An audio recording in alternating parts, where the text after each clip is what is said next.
In the autumn of 1954, a salvage barge sat anchored over a cold stretch of Lake Superior, about 11 miles off the Keweenaw Peninsula. The crew had spent nearly a month running cables down into water so dark it swallowed their lamps long before the lines pulled tight. They were raising a freighter that had rested on the bottom for 41 years. And when the first section of the hold rose into the grey morning light, the salvage foreman set down his pencil and stopped writing in his logbook. He never said why. But the men who stood on that deck would talk about what they saw in low voices for the rest of their lives, because what was inside that hold did not match a single line of the ship's manifest. Not the weight, not the shape, not the metal. And within a year, most of it would be gone, hauled away by men who arrived with paperwork nobody was allowed to read. This is the story of a ship the records call an ordinary ore carrier, a vessel that went down in a storm the whole region still remembers, carrying a cargo that officially never existed. I have to pause here for a second, because what I just described, that is one case from a much larger pattern. There are 35 documented cases in a document I put together. Different cities, different decades, different types of evidence. Every single one follows the same sequence: discovered, documented, acquired, disappeared. I could not fit all of it into a video. It's in the pinned comment below. Find it before we continue. To understand why any of this matters, you first have to understand the lake. Lake Superior is not a lake in the way most people picture one. It holds enough fresh water to bury both North and South America under a foot of it. It is cold enough, all year round, that the bodies of drowned sailors often never surface. The men who worked those waters had a grim saying about her. Superior, they said, never gives up her dead. For most of the last 2 centuries, that cold and that depth made the lake a perfect place to lose something, and, if a person was so inclined, a perfect place to hide it. In November of 1913, one of the most violent storms in the recorded history of the continent swept across the Great Lakes. Sailors who lived through it called it the White Hurricane. For 4 days the wind screamed out of the north at speeds that should not exist over inland water, and waves climbed to 35 feet on a lake that has no business making waves that size. When the sky finally cleared, more than a dozen ships were simply gone, and over 250 men were dead. Whole freighters had vanished without a single survivor to say what happened. It was, and remains, the deadliest natural disaster in the history of the Great Lakes. One of the ships that disappeared in those 4 days was a bulk freighter the registries listed as the Alderbrook. 250 feet of steel, built in a Cleveland yard, owned on paper by a shipping concern that dissolved quietly a few years after the war. According to the official record, the Alderbrook left a loading dock near Duluth on the 9th of November carrying pig iron and what the manifest described only as mixed general freight. She was bound for a foundry on the lower lakes. She never arrived. Somewhere off the Keweenaw, in the worst of the storm, she went to the bottom with all 19 hands, and for 41 years that was the end of her story. Then, in the summer of 1954, a small salvage company out of the Sioux obtained the rights to the wreck. Now, you have to ask yourself a simple question. Why would anyone spend a fortune raising a 40-year-old ore boat? Steel salvage was rarely worth the cost. Pig iron sitting under 400 feet of freezing water was worth even less. The men who financed that operation were not sentimental, and they were not stupid. Something told them the Alderbrook was worth the cables, the barge, the divers, and the weeks of dangerous work. The salvage rights had changed hands 3 times in 11 months before that summer, each buyer paying more than the last for the privilege of lifting a ship that, on paper, held nothing but iron. That alone should tell you the manifest was a lie. The raising took most of August and September. The wreck sat deeper than expected, and she sat wrong. Divers who went down reported that the Alderbrook was intact in a way that ships lost in a hurricane almost never are. There was no great tear in the hull. No sign she had broken apart on the surface the way the storm's other casualties had. She sat upright on the lake bed, settled gently into the silt, as though she had not been thrown down by 35-foot seas but simply lowered there. One diver, an experienced man who had worked wrecks up and down the lakes, refused to go back down after his second descent. He would not say what changed his mind. He collected his pay, took a train south, and never worked the water again.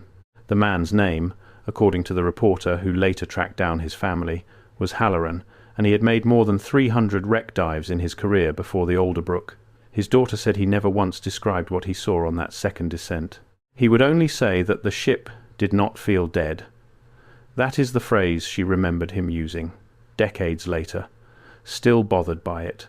The ship did not feel dead. She said her father, a practical man who had pulled bodies out of sunken hulls without flinching, came up from that dive shaking, and that he sat on the edge of the barge for an hour before he could speak, and that when the foreman asked him what was wrong, he only shook his head. He drew his wages that week, and he was gone before the hold ever came up. He never told anyone what changed his mind. But he told his daughter one more thing, near the end of his life. He told her that whatever the salvage company thought they were pulling out of that water, they had it backwards. They thought they were recovering something. He thought they were letting something out. When they finally brought the hold to the surface, the foreman's logbook went quiet. But 3 of the deckhands gave accounts later, to family, to a local reporter, once, even, to a maritime historian who thought he was chasing a simple salvage story, and their accounts agree on the details that matter. The first thing was the weight. Pig iron has a known density. A hold loaded with it behaves a certain way on the cables, and any salvage crew can feel that behaviour through the winch. The Alderbrook's hold came up heavier than iron, not by a little, by a margin that made the barge list and forced them to reset the rigging twice. Whatever was down there was denser than anything a 1,913 foundry was supposed to be shipping. The second thing was the castings. According to the men, the forward hold was not full of raw pig iron at all.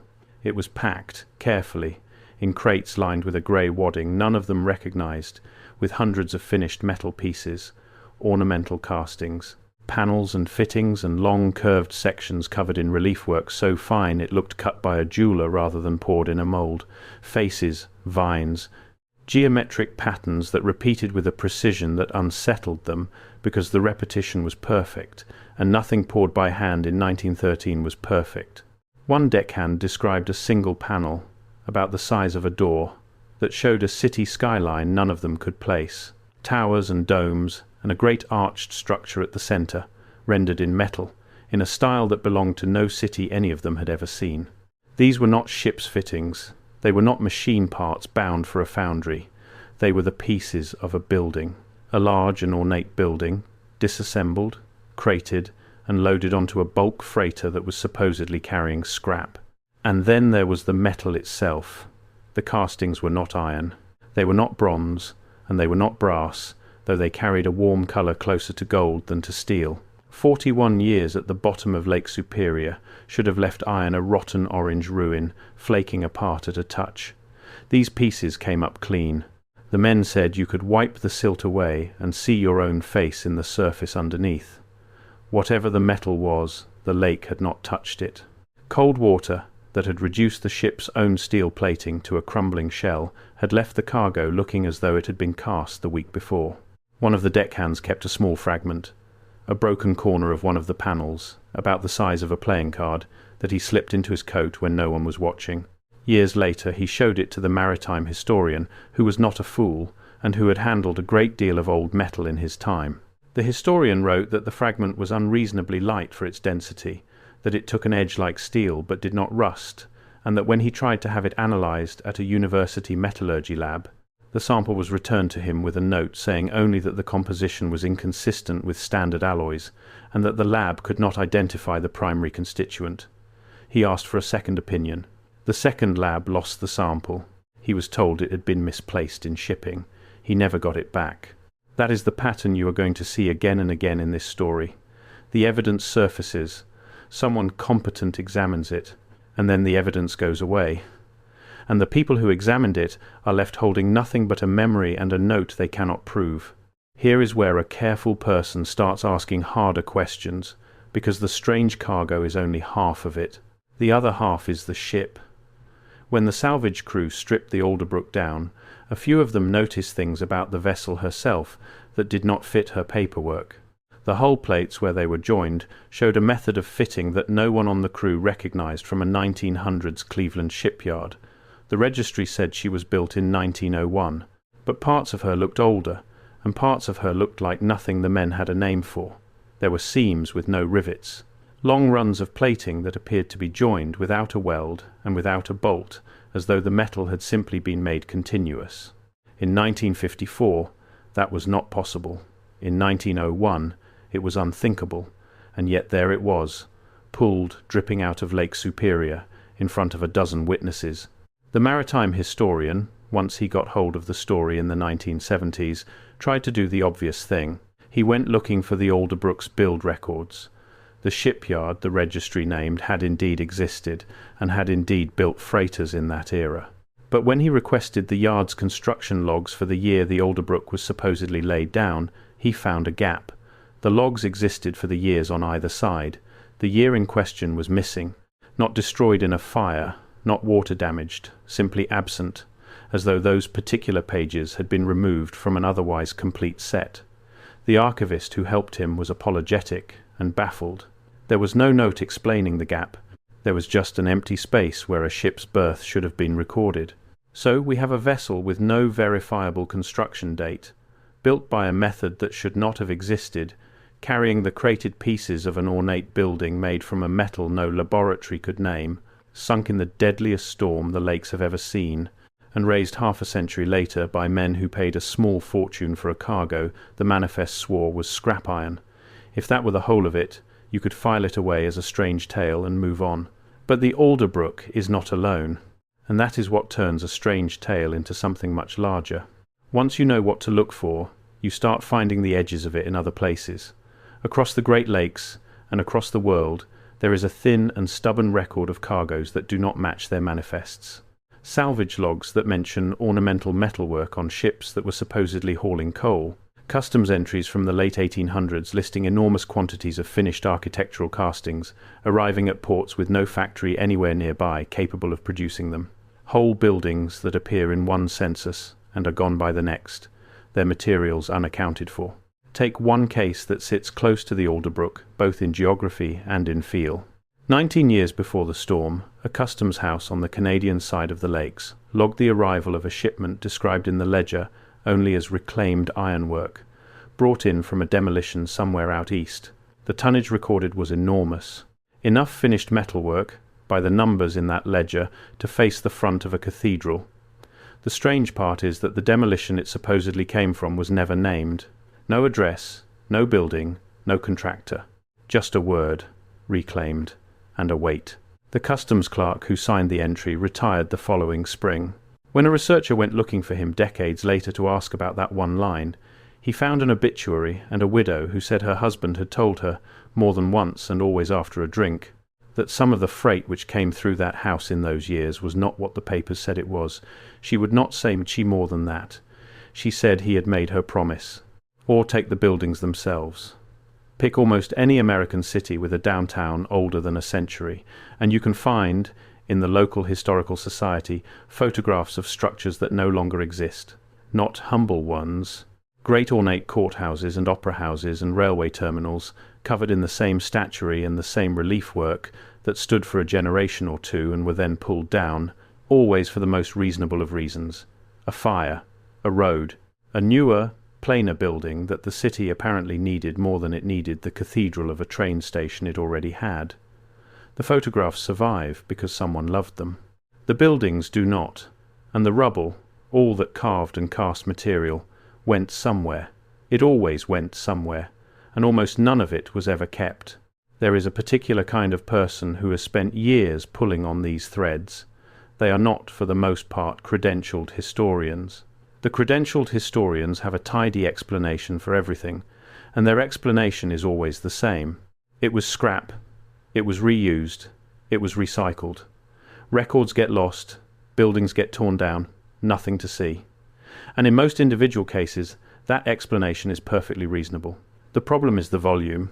The problem is that once you add it all up, the official story asks you to believe that an extraordinary quantity of highly advanced, beautifully made material was produced by a world that supposedly did not yet have the tools to make it, and was then quietly thrown away, melted down, sunk, or demolished, right at the moment the modern industrial age was being written into the history books.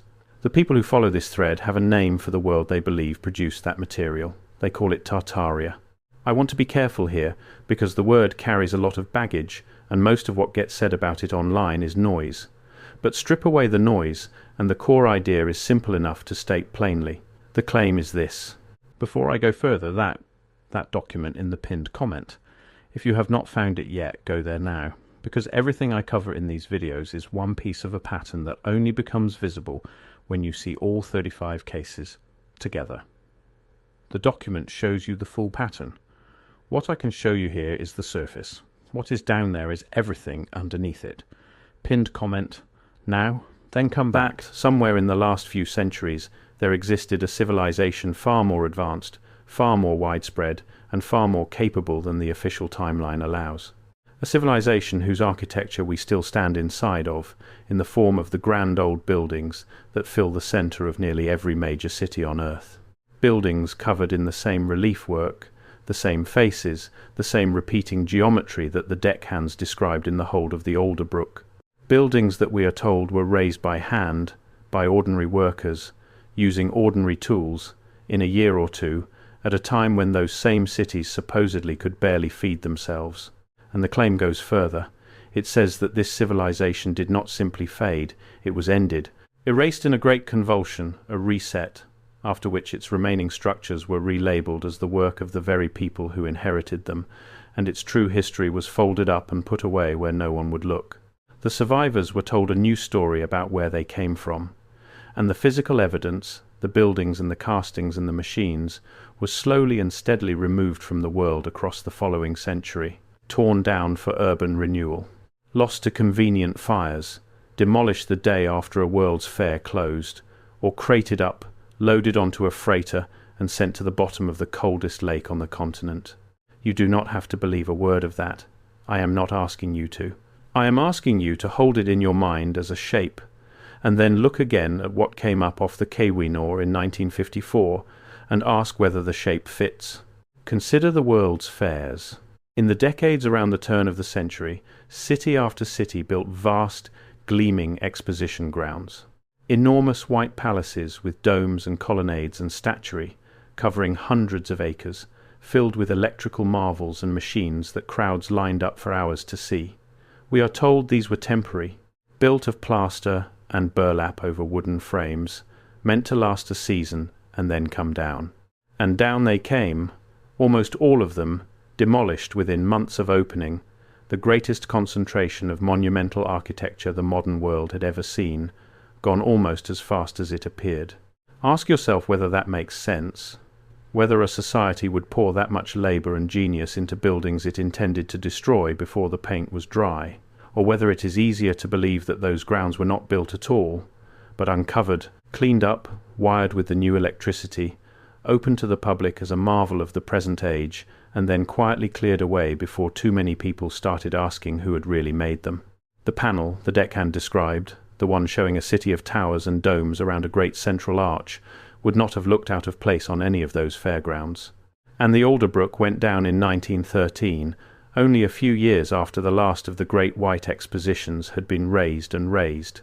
A freighter carrying crated architectural salvage across Lake Superior in that exact window is not proof of anything on its own. But it is a piece that fits a pattern, and the pattern is what should keep you up at night. Because I have not told you about the last thing in the hold. Behind the crates of castings, sealed in the aft section of the forward hold, the salvage crew found a single large object that none of the three deckhand accounts fully agrees on, which is itself telling, because men who witness something ordinary tend to describe it the same way. This they described differently, each of them reaching for words that did not quite fit. It was a machine. That much they agreed on. Roughly the size of a small automobile, made of the same warm, untouched metal as the castings, with a central core of some darker material wound about with coils and rings. There were no obvious controls, no motor they could identify, no boiler, no place to put fuel. One man said it hummed when the barge's generator ran nearby, a low tone he felt in his teeth more than heard. Another swore that, in the dim of the hold, before the tarps went over it, the metal seemed faintly warm to the touch, warmer than the freezing lake had any right to leave it. The oldest of the three, a wheelman named Sikorsky, who was near 70 when he finally spoke of it, said the strangest thing about the machine was not the heat or the hum. It was that standing next to it made the hair on his arms lift, the way it does in the moment before lightning, even in the closed hold with no storm anywhere near. He said he had felt that sensation once before in his life, as a young man, standing beneath the lines of a new electrical station, and that he never expected to feel it again, coming off a lump of metal that had spent 40 years dead on the floor of a lake. He crossed himself when he told the story. He was not a superstitious man, his grandson said. He simply did not have any other language for what he had stood next to. They did not know what it was. Neither do I.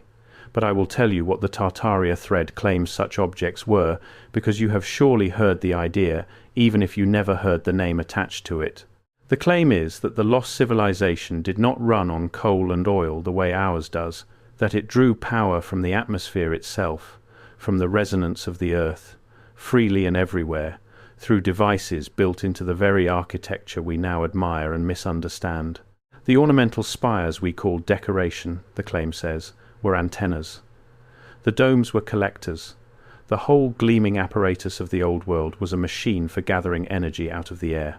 And the reason it was dismantled, the reason it had to be dismantled, was that a world with free and universal power is a world that cannot be owned, cannot be metered, cannot be sold back to the people who already had it. Whether the object in the Alderbrook's hold was such a device, I cannot tell you. What I can tell you is that it did not stay found for long. In the early spring of 1955, roughly 6 months after the raising, men came for the cargo. The salvage crew was told, on short notice, that the recovered material was the property of a party holding a prior claim, and that it would be removed and taken into their custody. The paperwork, according to the 2 men who saw it, was extensive, official-looking, and stamped in ways that discouraged questions. It was also, they both said, not something they were permitted to read closely or to copy. Trucks arrived. The crates of castings were loaded under supervision. The machine was wrapped, braced, and taken away on a flatbed with a tarp lashed down so tight the shape underneath was barely visible. The men were paid a bonus, generous enough to be pointed, and reminded that their salvage contract included the usual clauses about discretion, and that was that.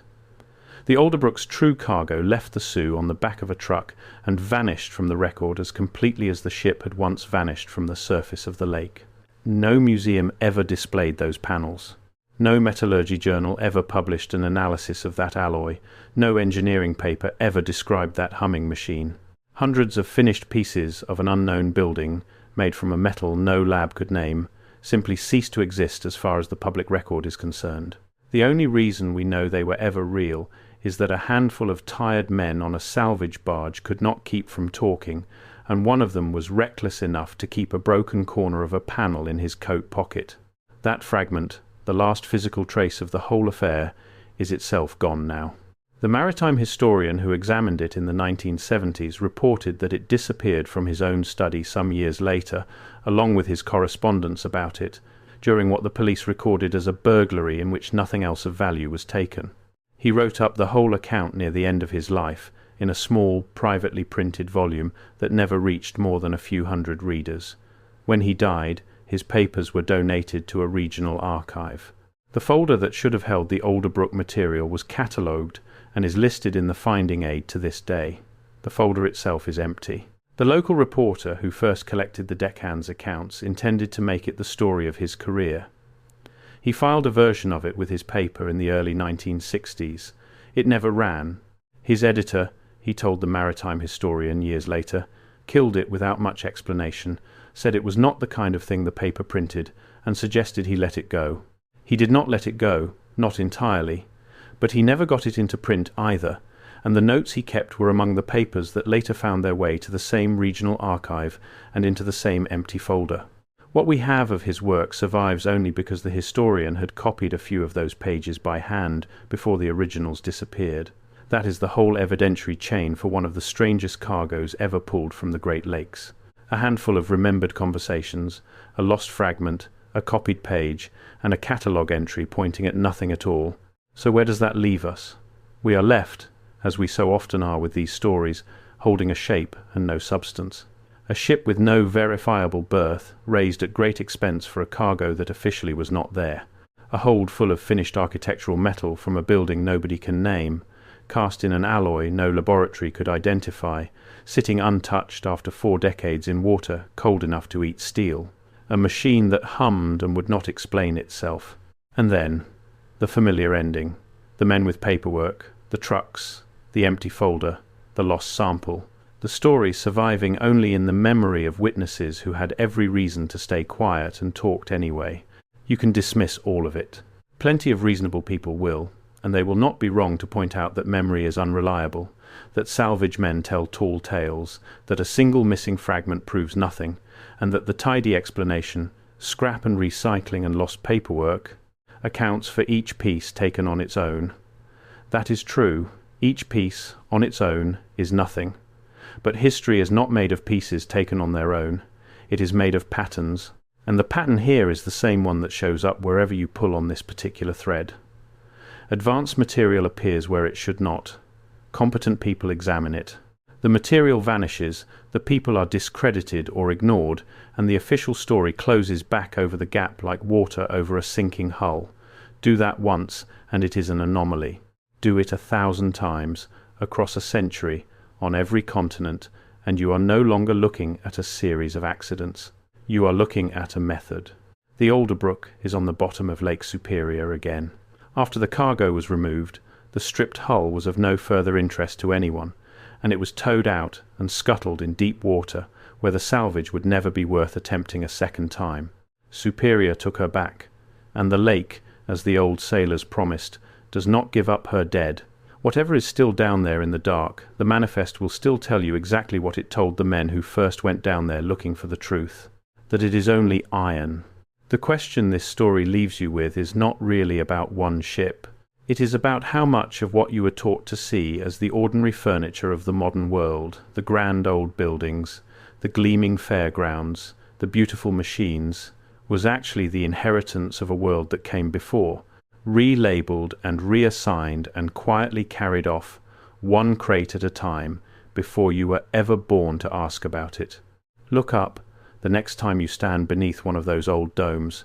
Look at the faces carved into the stone, the vines, the endless perfect repeating geometry, and ask yourself who really made it, and why nobody seems to remember them. Because somewhere off the Keweenaw Peninsula, 41 years of cold water could not erase the answer. It took men with trucks and paperwork to do that.